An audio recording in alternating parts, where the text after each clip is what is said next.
Irmãos, eu vou compartilhar uma palavra, né? Eu não vou ser extensivo, espero que não. Lá no Evangelho segundo escreveu Lucas, capítulo de número 22.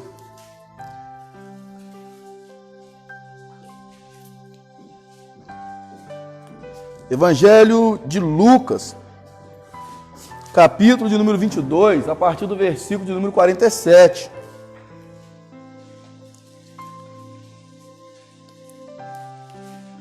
Glória a Deus. Lucas 22, 47, a partir do 47.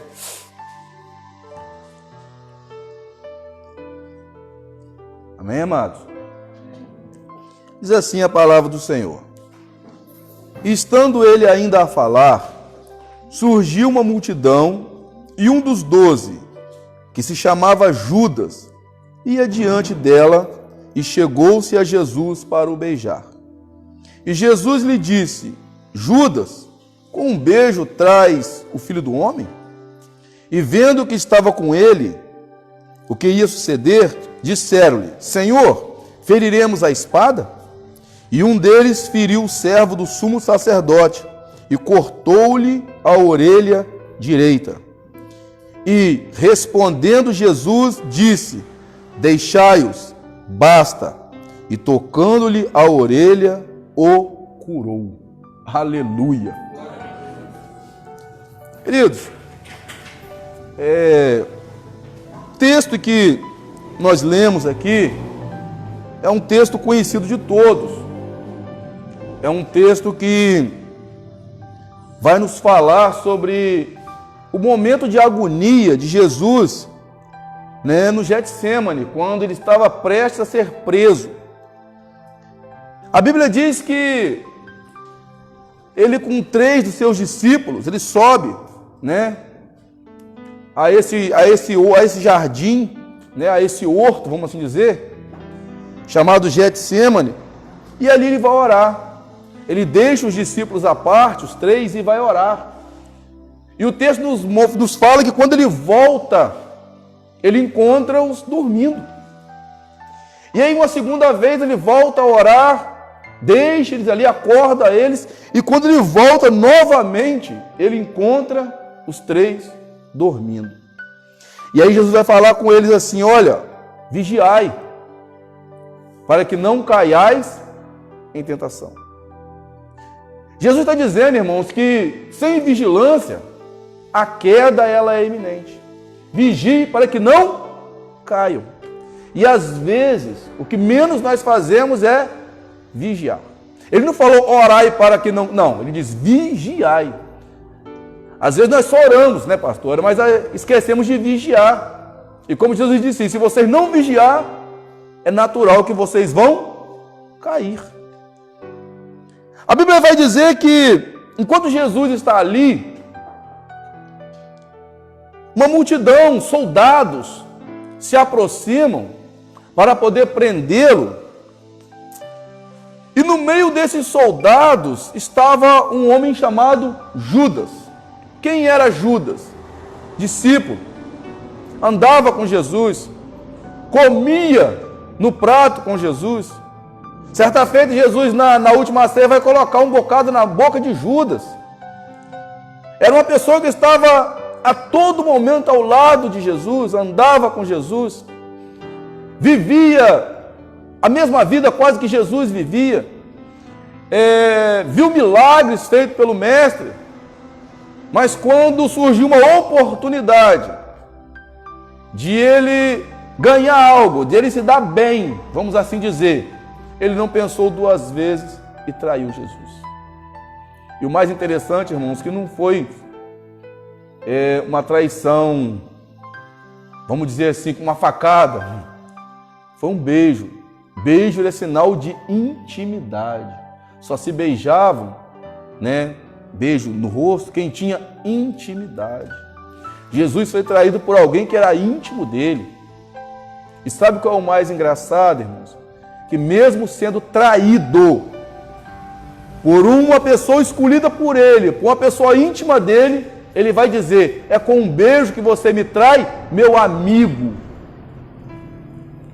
Irmãos, se você entender a dimensão do que Jesus está dizendo a Judas, porque Jesus não é hipócrita, ele não é falso, ele não falou isso com ironia, ele simplesmente era amigo de Judas, só que Judas não era amigo dele. Então não importa, irmãos, se nós vamos trair, se nós não somos amigos de Jesus, ele sempre será o nosso amigo. Ele sempre será, sabe por quê? Porque ele não muda. Ele não muda. É com um beijo que você me trai, meu amigo. Para pensar, irmãos. Quantas vezes nós traímos Jesus porque algumas coisas nos é favorável. Judas viu um meio de se favorecer, traiu o mestre. E muitas vezes, irmãos, para que nós possamos ser favorecidos por alguma coisa, nós não hesitamos em trair Jesus, em quebrar alguns princípios, em fazer coisas que vai envergonhar a nossa imagem como servo de Deus, porque a princípio nós vamos ter vantagem em alguma coisa.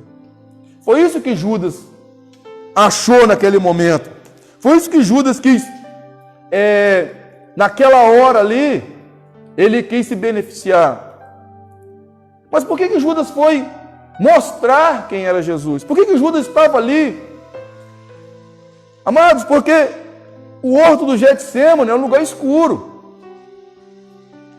E segundo o costume, a moda, vamos assim dizer, daquela época, todos se vestiam iguais. Todos eram muito parecidos. Então, os discípulos eram parecidos com Jesus. Eles quase se misturavam. Então, alguém intimamente que conhecia poderia discernir quem era quem. Sabe o que eu aprendo aqui, irmãos? Que quando nós estamos com Jesus, pastor, quando nós estamos verdadeiramente com Jesus, é impossível alguém nos discernir dele, porque nós andamos igual a ele, porque nós falamos igual a ele, porque nós vestimos igual a ele. Esse sim é o verdadeiro servo, discípulo de Jesus, tem que se parecer com ele. Por isso que Judas teve que ir lá para mostrar quem era Jesus, porque os discípulos eram parecidos com ele. E sabe quem é que vai discernir isso, irmãos? Não somos de fora, não. Somos daqui de dentro. Somos daqui de dentro que sabe quem é quem. Judas sabia quem era quem naquele meio. Por isso ele teve que ir lá reconhecer. Porque para os de fora, muitas vezes nós somos super crentes, super santos, super homens e mulheres de Deus. Mas só quem está dentro é que conhece quem verdadeiramente nós somos. Verdadeiramente nós somos, é só quem está dentro que pode reconhecer quem é quem. Por isso que Judas estava lá. O texto diz que soldados, eles vão prender Jesus. Só que no meio daquele soldado, o texto diz que tinha uma pessoa. Que João, escrevendo o evangelho, cuidadosamente ele vai dizer o nome desse homem. Era Malco. Quem era Malco? Malco era servo do sumo sacerdote. Muitas pessoas pregam dizendo que Malco era um soldado. Malco não era soldado. Malco estava ali, mas não era um soldado. Ele era servo do sumo sacerdote. O que Malco estava fazendo ali? Representando o sumo sacerdote. Levou aquele soldado e foi como representante do sumo sacerdote. Malco, ele estudou a vida inteira, se preparou a vida inteira, porque ele queria e seria sacerdote do templo. Um sacerdote estudava pelo menos, ou melhor, um aprendiz de sacerdote, estudava pelo menos de 5 a 8 anos no templo. Estudava a Torá, estudava os profetas, estudava as leis, estudava todo aquele conteúdo da época ali. Tinha que aprender para poder se tornar um sacerdote. Então Malco estava se preparando para ser um sacerdote. Quando você ia no templo, ali se dividiam pelo menos em 4 grupos, de sacerdotes. O primeiro grupo era o grupo que policiava o templo, ou cuidava do templo, organizava as coisas do templo. O segundo grupo era o grupo dos 24 anciãos. Quem são esses? Eram as 24 turmas que Davi, lá no passado separou, dividiu, né? As 24 turmas. Zacarias pertencia à 8ª ordem, da turma de Abias, ou a 8ª turma. Então, os 24 anciãos. O terceiro grupo eram os vigilantes do templo, aquele que protegia mesmo, guardava o sumo sacerdote, porque às vezes corria risco de morte, né? O quarto grupo eram os tesoureiros, e dentre eles tinha os discípulos ou os servos dos sumos sacerdotes. Eram os aprendizes, né? Eram aqueles que futuramente se tornariam sacerdotes. É aqueles que futuramente poderiam substituir o sumo sacerdote e que também representavam o sumo sacerdote. Por isso que Malco estava ali. Malco estava fazendo algo achando que ele estava fazendo em nome de Deus, fazendo uma coisa que era errado, achando que estava fazendo em nome de Deus.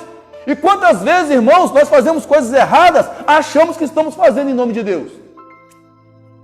Quem gosta de história vai saber que a Inquisição fez coisas agindo em nome de Deus, mas coisas que Deus não aprovava. Queimaram pessoas, usaram de covardia na perseguição, dizendo que estava agindo em nome de Deus. E como eu disse, muitas vezes nós fazemos coisas, irmãos, que Deus não aprova, achando que estamos fazendo em nome de Deus.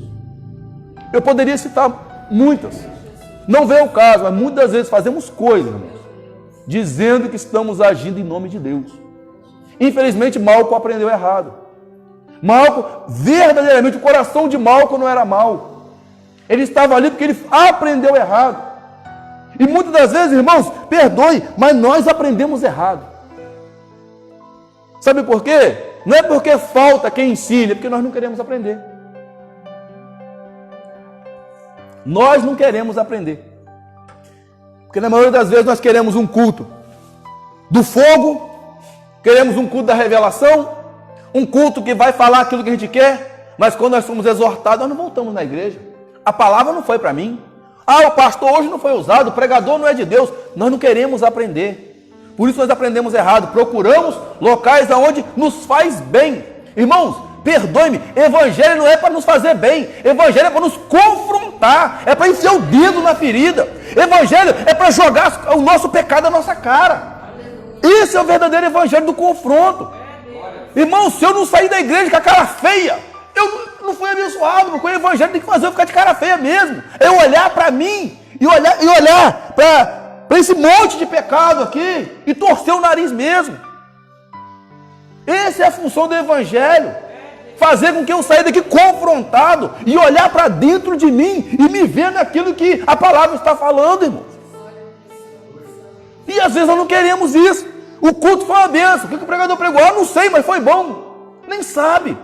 O culto é uma bênção quando a palavra te choca, quando a palavra te empaquita, quando a palavra te sacode e quando a palavra enfia o dedo na sua ferida. Aí sim, aí o culto foi abençoado, porque essa é a função da palavra. Irmãos, a primeira pregação de João Batista foi: arrependei-vos, porque vos é chegado o reino dos céus. A primeira pregação de Jesus foi: arrependei-vos, porque vos é chegado ao reino do céu. A primeira pregação de Jesus, arrependimento. Sem arrependimento não há reino dos céus. E às vezes nós não queremos aprender essas coisas. Então nós aprendemos errado porque não queremos aprender. Malco está ali achando que está agindo em nome de Deus, mas porque aprendeu errado. Pensa, aprendeu errado, vai fazer as coisas erradas. E João, como eu disse, né, quando você lê lá em João, né, a partir do versículo 10 do capítulo 18, João vai ser preciso quando ele fala: o nome desse servo era Malco. Porque João queria nos falar alguma coisa acerca dele. João queria nos ensinar alguma coisa acerca de Malco. João queria falar, João colocou o nome dele ali para nos chamar a atenção para esse homem, nos chamar a atenção para esse nome. E quando você vai estudar a história de Malco, pastor Luiz, nós vamos ver que um homem que foi preparado a sua vida toda para ser sacerdote. Malco foi um homem preparado para ser perfeito. Você está entendendo o que o evangelho ele quer fazer conosco, irmãos? Nos preparar para ser perfeito. Porque a palavra de Deus diz para nós sermos perfeitos, andar perfeitamente. É isso que o Evangelho faz. Essa é a função do Evangelho, nos preparar para ser perfeito. Malco está sendo preparado para ser perfeito, para ser sacerdote. Porque quando você vai ler, voltar um pouquinho, lá em Levítico, você vai ver que para ser um sacerdote tem uma série de exigências. Uma série, não pode ter defeito, não pode ter mancha, não pode ter nada defeituoso. Então Malco está sendo preparado, é o sonho da vida dele. Malco não fez uma outra coisa na vida do que crescer com o sonho de ser sacerdote. Mas agora Malco está ali para aprender Jesus, para guiar aqueles soldados, representando o sumo sacerdote. Mas a Bíblia diz que quando Malco chega naquele lugar com os soldados, que os discípulos que estão ali, armados de espada, quando eles veem a situação que está acontecendo, alguns vão falar: Senhor, nós vamos confrontar eles. Antes de eles terminarem de falar, um chamado Pedro arranca da espada e dá uma espadada em Malco, que segundo, quando você lê o pano de fundo, ele não deu para poder machucar, ele deu para matar. Pedro dá para matar Malco. Mas de alguma forma essa espada não pega no pescoço de Malco, mas a Bíblia diz que ela arranca uma orelha de Malco.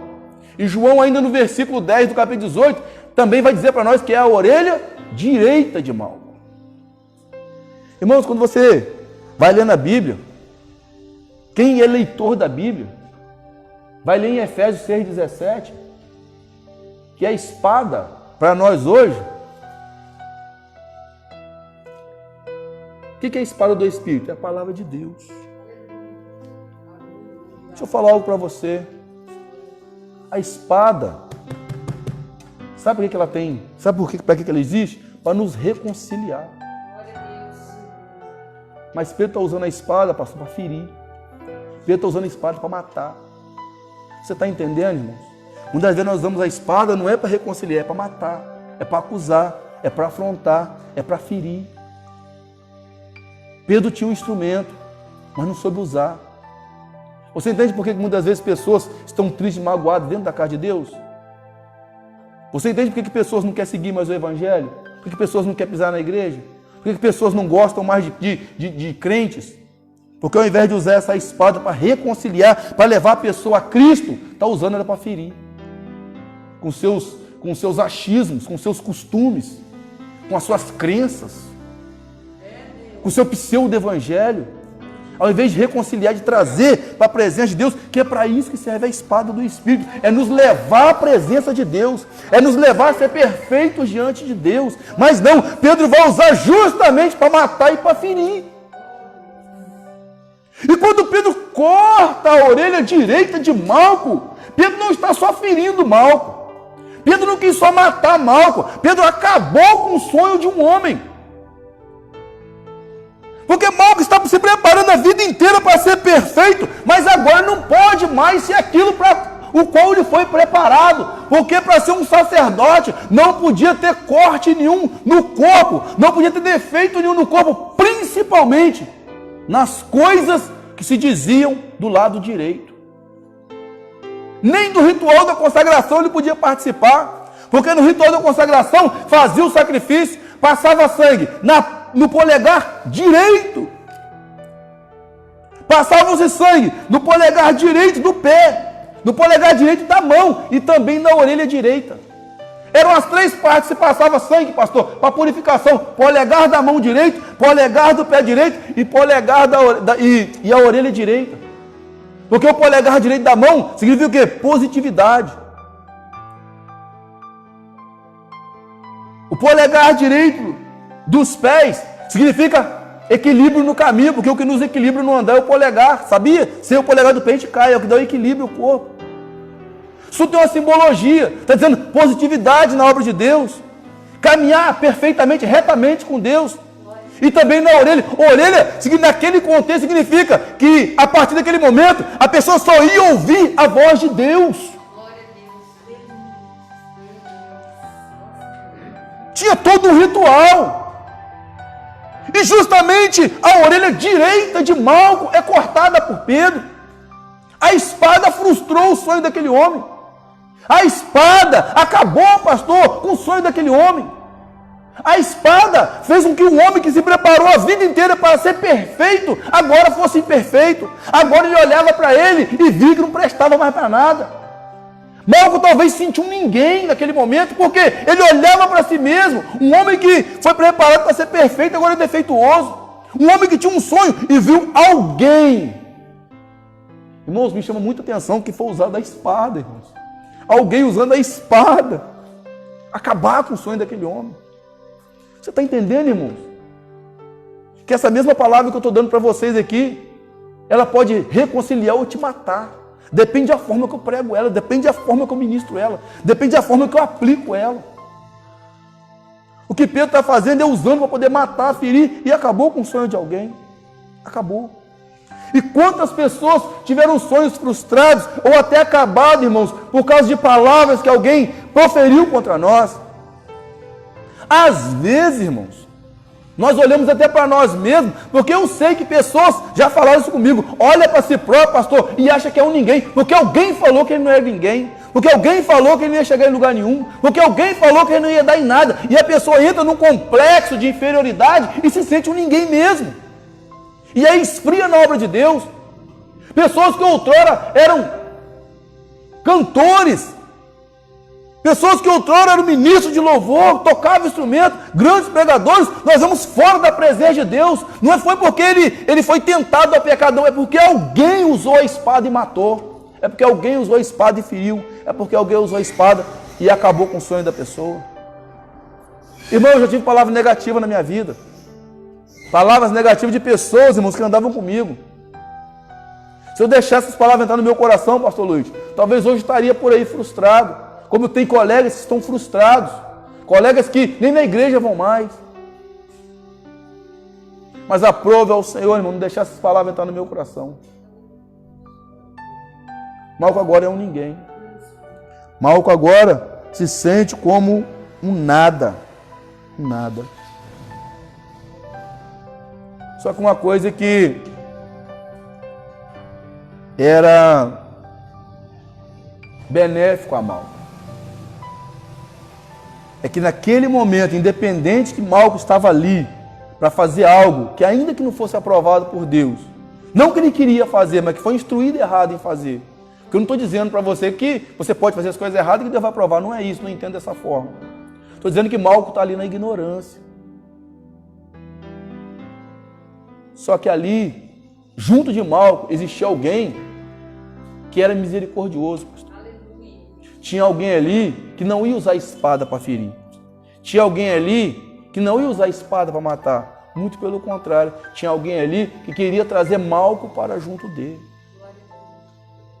Você está entendendo, irmãos? Enquanto tem um que te fere, tem um outro maior que nessa noite quer te trazer para perto dele. Tem outro maior que pode trazer de volta os seus sonhos, os seus projetos. Tem outro maior que pode colocar no caminho certo. Porque quando o Malco toma aquela espadada, a primeira coisa que ele vai fazer é ficar desesperado, procurando no chão um pedaço da orelha. Mesmo se ele colasse, não dava certo, pastor. Mesmo se tivesse na época implante, não funcionava, porque ia ficar cicatriz, era defeituoso. Só que Jesus, irmãos, ele é diferente de nós. Ele é diferente do homem. Jesus não só manda Pedro guardar aquela espada, como ele vai restaurar a orelha de Malco, irmão. Sabe o que Jesus está fazendo para Malco? Não é só colando uma orelha, não. Jesus está trazendo de volta os sonhos daquele homem. Jesus está trazendo de volta os projetos daquele homem. Jesus está curando uma ferida que alguém fez. E outra coisa, ele não podia ter cicatriz. Jesus curou, pastor, e não deixou que nem cicatriz tivesse. Você está entendendo, irmão? Cicatriz serve para a gente olhar para ela e saber o que nos feriu e o porquê nos feriu. Só que naquele momento Jesus estava dizendo para Malco: Malco, você foi ferido, mas nem cicatriz eu vou deixar para você não lembrar mais desse dia. Você está entendendo, irmãos? Toda ferida que foi feita contra nós, não importa o tamanho ou a gravidade, nessa noite, Jesus tem o poder de curar e não deixar nem cicatriz, nem um resquício de cicatriz, para poder nos trazer lembranças de quando nós fomos feridos. Você lembra o que Deus fez com José? Quando José vai ter os filhos, ele vai nomear os filhos dele, né? Manassés, Efraim. Primeiro ele falou, Deus me fez esquecer da casa de meu pai. Não é que ele esqueceu do pai e dos irmãos, mas o que os irmãos fizeram com ele. Deus trabalhou tanto na vida de José, que ele não lembrava mais daquele mal. É isso que Deus está fazendo, que Jesus está fazendo com o Malco. Vai restaurar a orelha dele e não vai deixar nem cicatriz para ele lembrar do mal que fizeram para ele. E é isso que o Espírito Santo quer fazer conosco nessa noite. Restituir aquilo que um dia alguém arrancou de nós. Restaurar aquilo que um dia alguém cortou em nós. Trazer de volta a esperança, trazer de volta o sonho. E não vai deixar nem cicatriz, irmãos. Eu estou querendo dizer que nem mágoa vai deixar no seu coração, para quando você olhar para aquele que te feriu, nem mágoa você vai ter. Malco, por um momento, tudo que ele sonhou, tudo o que ele projetou, tudo o que ele viveu, ele viu, por um momento, lançado fora, acabado. Só que no mesmo instante, o mesmo Jesus estava ali, restaurando na vida de Malco tudo aquilo que foi arrancado dele. E se você crê nessa noite, irmãos, o Senhor pode restaurar na sua vida tudo que foi arrancado de você. Tudo. Tudo. Tudo. Tudo. Trazer os sonhos de volta, trazer os projetos de volta, dizendo para você, volte a sonhar, volte a projetar. Volte, irmãos. Não desista daquilo que o Senhor colocou no seu coração. Não desista dos sonhos e projetos que o Senhor colocou sobre a sua vida. Ainda que alguém tentou frustrar, mas Deus, Jesus é maior para poder fazer, se cumprir tudo aquilo que foi projetado sobre você. Lembra desse texto. Por um momento, alguém arrancou tudo de mal, mas também por um momento, Jesus restituiu tudo para ele. Amém, irmãos? Glória a Deus. Eu agradeço, pastor, a oportunidade. Em nome de Jesus.